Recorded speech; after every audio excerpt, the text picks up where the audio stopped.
پاکستان اور افغانستان فوجی تصادم کی نئی لہر کی طرف بڑھ رہے ہیں۔ امریکی اخبار واشنگٹن پوسٹ کی رپورٹ کے مطابق بھارت کے طالبان کے ساتھ بڑھتے رابطوں نے افغانستان اور پاکستان کے درمیان کشیدگی میں مزید اضافہ کر دیا ہے۔ مبصرین کا کہنا ہے کہ دونوں ممالک ایک نئی فوجی محاذرائی کی طرف بڑھتے دکھائی دے رہے ہیں۔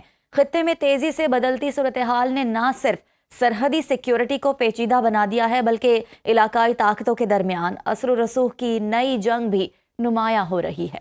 امریکی صدر ٹرمپ کا اسرائیلی وزیر اعظم نیتن یاہو سے ٹیلی فونک رابطہ ہوا ہے۔ امریکی میڈیا کے مطابق دونوں رہنماؤں نے حماس کو غیر مسلح کرنے اور جنگ زدہ علاقے کو غیر عسکری بنانے پر تبادلہ خیال کیا۔ صدر ٹرمپ نے کہا کہ اسرائیل شام کے ساتھ مضبوط بات چیت برقرار رکھے، شام کی خوشحالی کے راستے میں کوئی رکاوٹ نہیں آنی چاہیے۔ امریکی صدر نے نیتن یاہو کو امریکہ کے دورے کی دعوت دی۔ غیر قانونی تارکین وطن کو وطن واپس جانا ہوگا۔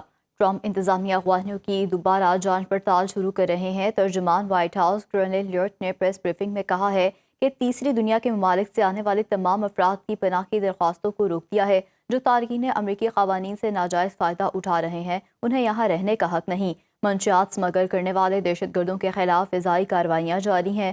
امریکی ٹیکس پیئرز کے فنڈ کا کسی کو ناجائز فائدہ نہیں اٹھانے دیں گے۔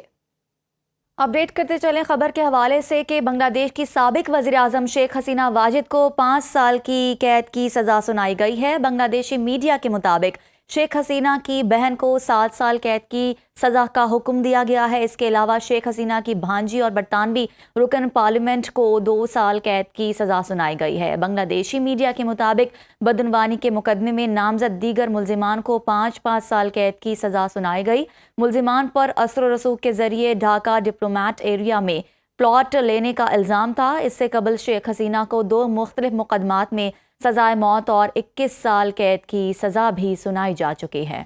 پاکستان اور افغانستان فوجی تصادم کی نئی لہر کی طرف بڑھ رہے ہیں۔ امریکی اخبار واشنگٹن پوسٹ کی رپورٹ کے مطابق بھارت کے طالبان کے ساتھ بڑھتے رابطوں نے افغانستان اور پاکستان کے درمیان کشیدگی میں مزید اضافہ کر دیا ہے۔ مبصرین کا کہنا ہے کہ دونوں ممالک ایک نئی فوجی محاذرائی کی طرف بڑھتے دکھائی دے رہے ہیں۔ خطے میں تیزی سے بدلتی صورتحال نے نہ صرف سرحدی سیکیورٹی کو پیچیدہ بنا دیا ہے بلکہ علاقائی طاقتوں کے درمیان اثر و رسوخ کی نئی جنگ بھی نمایاں ہو رہی ہے۔ امریکی صدر ٹرمپ کا اسرائیلی وزیر اعظم نیتن یاہو سے ٹیلی فونک رابطہ ہوا ہے۔ امریکی میڈیا کے مطابق دونوں رہنماؤں نے حماس کو غیر مسلح کرنے اور جنگ زدہ علاقے کو غیر عسکری بنانے پر تبادلہ خیال کیا۔ صدر ٹرمپ نے کہا کہ اسرائیل شام کے ساتھ مضبوط بات چیت برقرار رکھے، شام کی خوشحالی کے راستے میں کوئی رکاوٹ نہیں آنی چاہیے۔ امریکی صدر نے نیتن یاہو کو امریکہ کے دورے کی دعوت دی۔